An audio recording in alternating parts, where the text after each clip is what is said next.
Social മീഡിയയിൽ ഇപ്പോൾ വളരെ ട്രെൻഡിങ് ആയ ഒരു സാധനമാണ് ദിയ കൃഷ്ണയുടെ പ്രസവം. ഈ പ്രസവവുമായിട്ട് ബന്ധപ്പെട്ട് ഓൺലൈൻ മീഡിയ മൊത്തത്തിൽ, കേരളത്തിലെ ഓൺലൈൻ ഇന്റർനെറ്റിനെ മൊത്തത്തിൽ പിടിച്ച് കുലുക്കാൻ ആ ഒരു കുടുംബത്തിന് സാധിച്ചു. അപ്പോൾ ആ പ്രസവവുമായിട്ട് ബന്ധപ്പെട്ട കുറച്ച് കാര്യങ്ങളാണ് ഞാൻ സംസാരിക്കാൻ പോകുന്നത്. എനിക്കറിയാം ഞാൻ കുറച്ച് ലേറ്റ് ആയെന്നുള്ളത്, പക്ഷെ അതിനുള്ള കാരണവും ഞാൻ പറയാം. അപ്പോൾ കൂടുതലായി എടുപ്പിക്കുന്നില്ല, നേരെ വീഡിയോയിലേക്ക് പോകാം.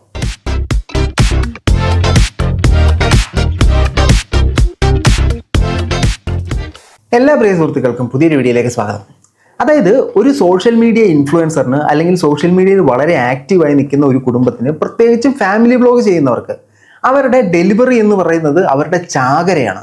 ഒരുപാട് വ്യൂസ് അവർക്കുണ്ടാവും, ഒരുപാട് റവന്യൂ ഈ സമയത്ത് ഉണ്ടാക്കാൻ പറ്റും, ഒരുപാട് ആളുകളിലേക്ക് ഇവരുടെ ചാനൽ റീച്ച് ആകും. അങ്ങനെ ഒരു സ്വർണ്ണ നേട്ടം തന്നെയാണ് ഈ ഡെലിവറി എന്ന് പറയുന്നത് പല ആളുകൾക്കും, മിക്ക ആളുകൾക്കും.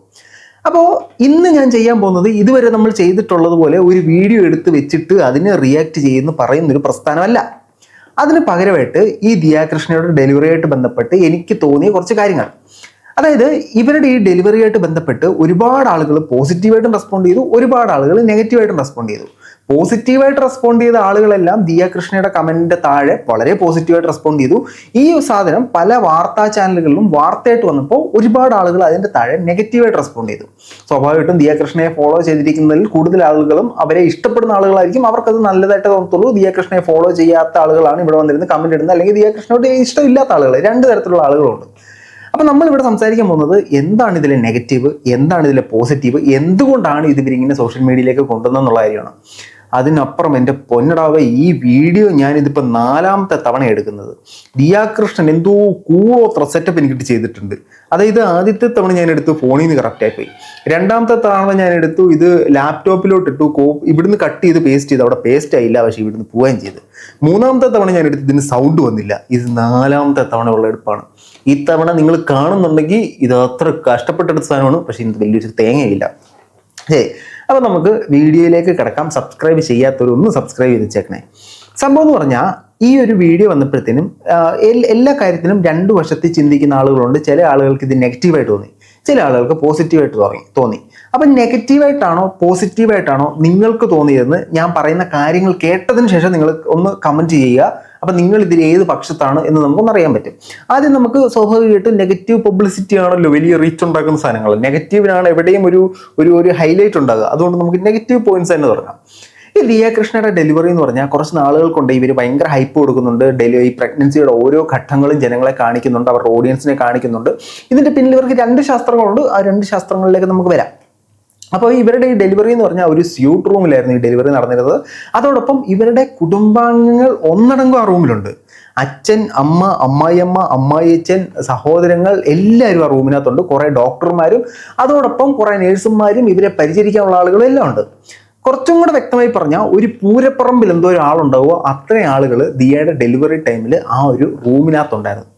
ഇത് കണ്ടപ്പോൾ പല ആളുകൾക്കും ഇത് ഭയങ്കര വൾഗറായിട്ട് തോന്നി. അയ്യേ, അച്ഛനൊക്കെ എങ്ങനെ ആ റൂമിനകത്ത്, അയ്യേ ഇത്രയും ആളുകളുടെ മുമ്പ് വെച്ചിട്ട് എങ്ങനെയാ ഒരു പ്രസവം നടത്തുക, ഇങ്ങനൊരു സാധനം ഉണ്ടായി. അപ്പോൾ ഈ കുടുംബത്തിലെ ഇത്രയും ആളുകൾ കൂടി നിൽക്കുന്നത് പല ആളുകൾക്കും ഒരു വൃത്തികേടായിട്ട് തോന്നി. പക്ഷേ ഹസ്ബൻഡ് നിന്നത് മാത്രം എല്ലാവർക്കും സപ്പോർട്ടീവായിട്ട് തോന്നി. ഇനി മറ്റു ചില ആളുകൾ പറയുന്നത് ഇത് കണ്ടന്റിന് വേണ്ടി ഉണ്ടാക്കിയ സാധനം, ഇത് ഇപ്പോൾ അവർക്ക് ഇതൊക്കെ കണ്ടന്റ് ആക്കേണ്ട കാര്യമുണ്ടോ, ഡെലിവറിക്കായാലും കണ്ടന്റ് ആക്കുമോ എന്ന് പറയുന്നൊരു സാഹചര്യം ഉണ്ടേ. കുറച്ച് നാളുകൾക്ക് മുമ്പേ, കുറച്ചധികം വർഷങ്ങൾക്ക് മുമ്പേ നമ്മുടെ പ്രിയങ്കരിയായ ശ്വേതാ മേനോൻ ഒരു സിനിമയിൽ അഭിനയിക്കുകയും ആ സിനിമയിൽ അവരുടെ പ്രഗ്നൻസി ഷൂട്ട് ചെയ്ത് പുറം ലോകത്തേക്ക് കാണിക്കുകയും ചെയ്തു. ആ സമയത്ത് ആ സിനിമ വലിയ ഹിറ്റായില്ലെങ്കിലും അത് വലിയ തരത്തിലുള്ള വിവാദങ്ങളും വാഗ്വാദങ്ങളും എല്ലാം സമൂഹത്തിലും ഉണ്ടായി. അതിനുശേഷം ഇത് പലപ്പോഴായിട്ട് വന്നെങ്കിലും ഇത്രയും ഡീറ്റെയിൽഡ് ആയിട്ട്, ഇത്രയും നന്നായിട്ട്, അല്ലെങ്കിൽ ഇത്രയും ആളുകളിലേക്ക് എത്തുന്ന തരത്തിൽ ഈ ഒരു വീഡിയോ വരുന്നത് ദിയയുടെ വീഡിയോ തന്നെയാണ് വരുന്നത്. ഇനി അതിനെ അവരൊരു കണ്ടന്റായിട്ട് മാത്രം ഉപയോഗിച്ചു, അല്ലെങ്കിൽ ഈ പ്രഗ്നൻസി പോലത്തെ പ്രൈവറ്റ് കാര്യങ്ങൾ എന്തിനു കണ്ടന്റ് ആക്കണം എന്നൊരു വിഭാഗം ആളുകളുടെ ഉള്ളിൽ ചോദ്യങ്ങൾ വരുന്നുണ്ട്. അതോടൊപ്പം മറ്റൊരു ചോദ്യം എന്ന് പറഞ്ഞാൽ, ഒരു കുഞ്ഞ്, ആ കുഞ്ഞ് ജനിക്കുമ്പോഴേ അവർ ഡിസൈഡ് ചെയ്യാണ് നീ സോഷ്യൽ മീഡിയ ഫിഗർ ആണ്, നീ സോഷ്യൽ മീഡിയയിൽ ജീവിച്ചാൽ മതി. അതായത് ഈ കുട്ടി ജനിച്ച് പുറത്തേക്ക് വരുമ്പോൾ മുതൽ ഒരു സോഷ്യൽ മീഡിയ ഫിഗറായിട്ട് തന്നെയാണ് ബ്രാൻഡ് ചെയ്യപ്പെടുന്നത്. ആ കുട്ടിയുടെ പ്രൈവസി അവിടെ കംപ്ലീറ്റ്ലി നശിപ്പിക്കുകയാണ്. ആ കുട്ടിയുടെ മുന്നോട്ടുള്ള ജീവിതത്തിൽ യാതൊരു പ്രൈവസി ഇല്ല. പ്രൈവസി ഇല്ലാതെ വരുമ്പോഴത്തേക്കും ഒരുപാട് പ്രശ്നങ്ങൾ ആ ഫാമിലിയിൽ ഉണ്ടാകും. ആ സാധനങ്ങളെല്ലാം പുറത്തേക്ക് വരും. ഇതാണ് മറ്റൊരു പ്രശ്നം. ഇനി അടുത്തൊരു പ്രശ്നം എന്ന് പറഞ്ഞാൽ ഇതിനകത്ത് ദിയ കൃഷ്ണയുടെ പ്രസവമാണ് ഇപ്പോൾ നടന്നു കഴിഞ്ഞത്. അതോടൊപ്പം അഹാന മാരേജ് ചെയ്തിട്ടില്ല. അപ്പൊ മൂത്ത കുട്ടി മാരേജ് ചെയ്യുന്നില്ല, അവർക്ക് വിഷമം ഉണ്ടായിട്ടുണ്ട്, അവർക്ക് സങ്കടമായിട്ടുണ്ട്. മൂത്ത കുട്ടി ഇത്ര നേരമേ കുട്ടി എടുത്തുള്ളൂ, ഈ രണ്ടാമത്തെ കുട്ടി ഇത്ര നേരം എടുത്തു എന്നൊക്കെയുള്ള കുറെ കെയറിങ് ഏട്ടായിമാരെയും ഈ നെഗറ്റീവ് കമന്റ് ബോക്സിന്റെ കമന്റുകളിലേക്ക് കാണാൻ സാധിച്ചു. ഇതൊക്കെയാണ് ഞാൻ പ്രധാനമായിട്ടും കണ്ട നെഗറ്റീവ് പോയിന്റ്സ്, ആൾക്കാർക്ക് ഇഷ്ടമില്ലാത്ത പോയിന്റ്സ്. അതിൽ ഏറ്റവും പ്രയോറിറ്റി ആയിട്ട് നിന്ന് കുടുംബത്തെ മൊത്തം കയറ്റി എന്തൊരു വൾഗർ സാധനമാണ് ഇതെന്നുള്ളതായിരുന്നു. ഇനി നമ്മൾ തിരിച്ച് ചിന്തിക്കുകയാണെങ്കിൽ ഇതിനകത്ത് കുറേ പോസിറ്റീവുണ്ട്. ഈ ഇപ്പൊ പറഞ്ഞ നെഗറ്റീവിലെ കുറേ സാധനങ്ങൾ പോസിറ്റീവായിട്ട് മാറും. ഒന്നാമത്തെ സാധനം എന്ന് പറഞ്ഞാൽ ആ ഒരു കുടുംബത്തിന്റെ ബോണ്ടാണ് പല ആൾക്കാർക്കും വലിയ കാര്യമായിട്ട് തോന്നുന്നത്. ദിയ കൃഷ്ണയുടെ കമന്റ് ബോക്സിലേക്ക് നമ്മൾ നോക്കിക്കഴിഞ്ഞാൽ ഒരുപാട് ആളുകൾ പറയുന്നു, ഞാൻ പ്രസവിച്ച സമയത്ത് എൻ്റെ കുഞ്ഞിനെ നോക്കാൻ ഒരാൾ പോലും ആ പരിസരത്തില്ലായിരുന്നു, ഞാൻ ഒറ്റയ്ക്കാണ് എടുത്തുകൊണ്ട് നടന്നത്, നിങ്ങളുടെ സപ്പോർട്ട് കാണുമ്പോൾ വിഷമം തോന്നുന്നു, അല്ലെങ്കിൽ ഹസ്ബൻഡിന് അതിനകത്ത് കയറാൻ പറ്റി. അശ്വിൻ കൊടുത്ത സപ്പോർട്ട് അന്യായ സപ്പോർട്ടാണ്. ദിയ ഏതൊക്കെ സമയത്ത് വിഷമിച്ചു, ഏതൊക്കെ സമയത്ത് അവർ ടെൻസ്ഡായി, ആ സമയത്തെല്ലാം അശ്വിൻ കൂടെ നിൽക്കുന്നു, പാട്ടുപാടി കൊടുക്കുന്നു, പല തരത്തിൽ അവരെ റിലീഫ് ചെയ്യാൻ ശ്രമിക്കുന്നുണ്ട്. ഇവർക്ക് തമ്മിലുള്ള ബോണ്ട് വളരെ വലുതാണ്. കാരണം അന്ന് ഈ പ്രശ്നങ്ങൾ നടന്ന സമയത്ത്, അവരുടെ സ്ഥാപനവുമായിട്ട് ചേർന്നുള്ള പ്രശ്നങ്ങൾ നടന്ന സമയത്ത് ഈ ഒരു പെൺകുട്ടി, ഇവരുടെ സ്ഥാപനത്തിൽ പ്രശ്നമുണ്ടാക്കിയ പെൺകുട്ടി അശ്വിൻ രാത്രി ഇവരെ വിളിച്ചിട്ട് ഒരു കോഴിയെപ്പോലെയാണ് സംസാരിക്കണത് എന്ന് പറഞ്ഞപ്പോഴത്തേനും ദിയ കൊടുത്ത മറുപടി, ബിരിയാണി വീട്ടിൽ വെച്ചിട്ട് അവൻ മണ്ണ് വരെ തിന്നാറില്ല എന്നുള്ളതായിരുന്നു. അപ്പോൾ അത്രയ്ക്ക് അങ്ങോട്ടും ഇങ്ങോട്ടും പരസ്പരം സപ്പോർട്ട് ചെയ്തിട്ട് ഒരു ബോണ്ടാണ് അവർക്ക് മുമ്പിലേക്ക് പോയത്. ഇനി മറ്റൊരു കാര്യം നോക്കുകയാണെങ്കിൽ, കുട്ടികളില്ലാത്ത ഒരുപാട് കുടുംബങ്ങളുണ്ട്, അല്ലെങ്കിൽ കുട്ടികൾക്ക് വേണ്ടി പ്രിപ്പയർ ചെയ്യുന്ന ഒരുപാട് കുടുംബങ്ങളുണ്ട്, അല്ലെങ്കിൽ പ്രഗ്നൻ്റ് ആയിട്ടുള്ള ഒരുപാട് കുടുംബങ്ങളുണ്ട്, ഈ ഒരു ഡെലിവറിക്ക് വേണ്ടി തയ്യാറെടുക്കുന്ന കുറേ ആളുകളുണ്ട്. അവർക്കെല്ലാം ഈ വീഡിയോ ഒരു ഒരു ഒരു ഇൻഫ്ലുവൻസർ എന്ന നിലയിൽ ദിയ കൊടുത്തത് ഇതാണ് സംഭവിക്കാൻ പോകുന്നത്, ഇതാണ് ഇതിൻ്റെ യാഥാർത്ഥ്യം, ഇങ്ങനെയൊക്കെയാണ് ഇതിൻ്റെ പ്രോസസ്സ് എന്ന് കാണിച്ചു കൊടുക്കുന്ന ഒരു സാധനമാണ് ദിയ മുമ്പേക്ക് വെച്ചത്. ഒരുപാട് ആളുകൾ ഇത് നിരന്തരമായി സെർച്ച് ചെയ്യും. മനുഷ്യനുള്ളിടത്തോളം കാലം പ്രഗ്നൻസി എന്താണ്, പ്രഗ്നൻസിയിലുള്ള ചേഞ്ച് എന്താണ്, പ്രഗ്നൻസി സമയത്ത് എങ്ങനെയാണെന്ന് സെർച്ച് ചെയ്യും. പ്രത്യേകിച്ച് സ്ത്രീകൾ സെർച്ച് ചെയ്യും. ഈ സെർച്ച് ചെയ്യുന്ന സമയത്ത് ഇവർക്ക് ഇത് മനസ്സിലാക്കാൻ സാധിക്കും, ഇതാണ് ആ സമയത്ത് അനുഭവിക്കാൻ പോകുന്ന പെയിൻ. ഒരുപക്ഷെ അത് പേടിയായേക്കാം, ഒരുപക്ഷെ ആ സമയത്തിന് വേണ്ടി ഇവർ പ്രിപ്പയർ ആയേക്കാം. അങ്ങനെ പല സാധനങ്ങളും ഉണ്ടാവും. ഇനി മറ്റൊരു സാധനം എന്ന് പറഞ്ഞാൽ, ബേസിക്കലി നമ്മൾ ആൺകുട്ടികൾക്ക്, ഈ പെൺകുട്ടികൾക്ക് ഇത് ഇത്ര പെയിൻഫുൾ ആണെന്ന് അറിയാൻ അവരത് അനുഭവിക്കും. പക്ഷെ ആൺകുട്ടികൾക്ക് ഇത് പെയിൻഫുൾ ആണെന്ന് കേട്ടിട്ടുള്ളതല്ലാതെ എത്രത്തോളം പെയിനാണ് ഈ ഡെലിവറി ടൈമിൽ ഇവർ അനുഭവിക്കാൻ നമുക്ക് അറിയില്ല. അപ്പോൾ ഇങ്ങനൊരു വീഡിയോ കാണുമ്പോഴത്തേക്കും നമുക്കറിയാൻ സാധിക്കും, ഇത്രയും പെയിൻഫുൾ പ്രോസസ്സിൽ കൂടെ പോയിട്ടാണ് നമ്മൾ ഓരോരുത്തരും ഈ ഭൂമിയിലേക്ക് വന്നത്. നമ്മുടെ മാതാപിതാക്കൾ നമുക്ക് ജന്മം നൽകിയത്, എസ്പെഷ്യലി മാതാവ് നമുക്ക് ജന്മം നൽകിയത് ഇത്രയും അധികം വേദന അനുഭവിച്ചിട്ടാണെന്ന് മനസ്സിലാക്കാം. ഇപ്പോൾ സോഷ്യൽ മീഡിയ നോക്കിക്കഴിഞ്ഞാൽ ചില ഇൻഫ്ലുവൻസേഴ്സ് അവരുടെ അമ്മ എന്നെ തല്ലിക്കാൻ ശ്രമിച്ചു, അമ്മയോട് ഞാൻ ഇനി ഒന്നും കൊടുക്കത്തില്ലെന്ന് പറഞ്ഞു എന്നൊക്കെയുള്ള സംഭവങ്ങളൊക്കെ നിങ്ങൾ കേട്ടിട്ടുണ്ടാവും. അങ്ങനെയുള്ള സമയത്ത് ഇത്രയും അധികം സ്ട്രഗിൾ ചെയ്ത് ഇത്രയും അധികം വേദന സഹിച്ചിട്ടാണ് നിങ്ങളെ ഈ ഭൂമിയിലേക്ക് കൊണ്ടുവന്നത് എന്നുള്ള തിരിച്ചറിവുണ്ടാക്കാൻ ഒരു പക്ഷേ ചിലർക്ക് സാധിച്ചേക്കാം. അല്ലെങ്കിൽ ഇതാണ് ആ സമയത്തെ ഒരു വേദന എന്ന് പല ആളുകൾക്കും മനസ്സിലാക്കാൻ നമുക്ക് സാധിച്ചേക്കാം.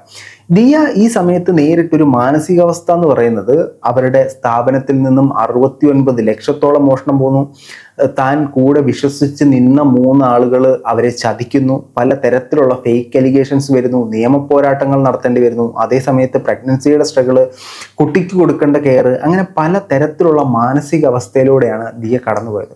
ഇത് കാണുമ്പോൾ ഒരു സ്ട്രഗിൾ എങ്ങനെ അനുഭവിക്കാം, ഒരു സ്ട്രഗിളിലൂടെ നമ്മൾ എങ്ങനെ അതിനെ ഓവർകം ചെയ്യാം എന്നുള്ള കാര്യങ്ങളൊക്കെ നമുക്ക് മനസ്സിലാക്കാൻ സാധിക്കും. ഇനി നമ്മൾ ഈ ഒരു വീഡിയോ ദിയ കൊണ്ടുവന്നത്, നമ്മൾ ആദ്യം തുടക്കത്തിൽ നെഗറ്റീവായിട്ട് പറഞ്ഞൊരു പോയിന്റ്, ഇതൊരു കണ്ടന്റ് ആണെന്നുള്ളത് ഞാൻ പറഞ്ഞില്ലേ, 2 പോയിന്റ് ഉണ്ടെന്ന്. ഓക്കെ, ഇതൊരു കണ്ടന്റ് ആണ്, തീർച്ചയായിട്ടും ഇതൊരു കണ്ടന്റ് ആണ്. അവർക്കതിനെ പോസിറ്റീവായിട്ട് നെഗറ്റീവായിട്ട് യൂസ് ചെയ്യാം, അവർക്കത് ഇടാതിരിക്കാം. അത് സോഷ്യൽ മീഡിയയിൽ ഇട്ടതിന്റെ പിന്നിൽ 2 കാരണങ്ങളുണ്ട്. ഒന്നാമത്തെ കാരണം സ്വാഭാവികമായിട്ടും സാമ്പത്തിക നേട്ടം ഉണ്ടാക്കാവുന്ന ഒരു കാരണമുണ്ട് അതിനകത്ത്. സാമ്പത്തിക നേട്ടം എന്ന് പറയുമ്പോൾ 44 ലക്ഷത്തോളമാണ് അവരുടെ വ്യൂസ് പോയിരിക്കുന്നത്.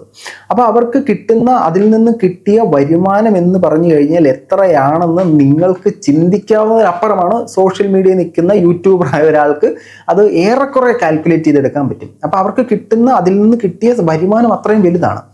രണ്ടാമത്തെ കാര്യം, അവർക്ക് എന്നും ഇതൊരു ഓർമ്മയാണ്. ഈ ഒരു ഓർമ്മ ഇവരിവിടെ ബ്രാൻഡ് ചെയ്തു, അല്ലെങ്കിൽ ഇതൊരു നാഴികക്കല്ലായിട്ട് അവരവിടെ രജിസ്റ്റർ ചെയ്തു.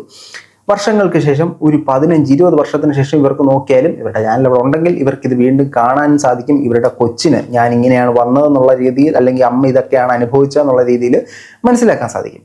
അടുത്തത്, ഇവരിങ്ങനെ ഇടുന്നതുകൊണ്ട് ഇവർക്കൊരു ബെനിഫിറ്റ് എന്ന് പറഞ്ഞാൽ, നമ്മൾ തുടക്കത്തിൽ പറഞ്ഞതുപോലെ തന്നെ അത് ചാനലിന് വലിയ ഗുണമാണ്. കാരണം ഒന്ന്, പ്രഗ്നൻസിയെ കുറിച്ച് സെർച്ച് ചെയ്യുന്ന ആൾ ഈ വീഡിയോ കാണും.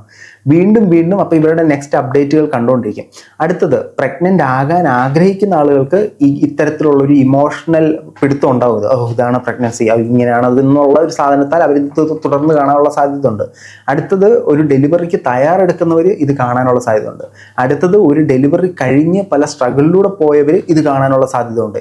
ഇവരെല്ലാം റിട്ടേൺ ഓഡിയൻസ് ആയിട്ട് വീണ്ടും വീണ്ടും തിരിച്ച് ഈ വീഡിയോ കാണുന്ന അല്ലെങ്കിൽ ഇവരുടെ ചാനലിലേക്ക് അട്രാക്ട് ചെയ്യുന്ന ഓഡിയൻസ് ആയിട്ട് മാറാനുള്ള സാധ്യത ഉണ്ട്.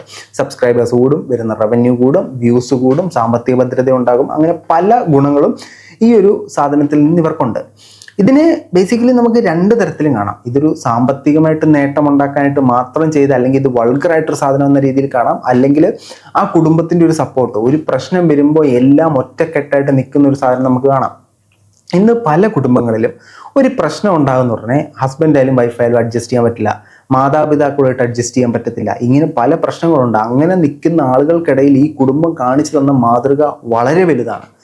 നിങ്ങളിതിൽ ആരുടെ കൂടെയാണ് നിൽക്കുന്നത്? ഈ കാണിച്ച സാധനം പോസിറ്റീവ് ആണെന്നൊരു മൈൻഡ് സെറ്റാണോ, നിങ്ങൾക്ക് നെഗറ്റീവ് ആണെന്നൊരു മൈൻഡ് സെറ്റാണോ ആണെന്നാണോ നിങ്ങൾ വിചാരിക്കുന്നത്? തീർച്ചയായിട്ടും നിങ്ങളുടെ വിഷയങ്ങൾ കമൻറ്റ് ബോക്സിൽ കമൻറ്റുകളായി രേഖപ്പെടുത്താം. അതിനു മുമ്പേ Diya Krishna congratulations, Ashwin congratulations, by.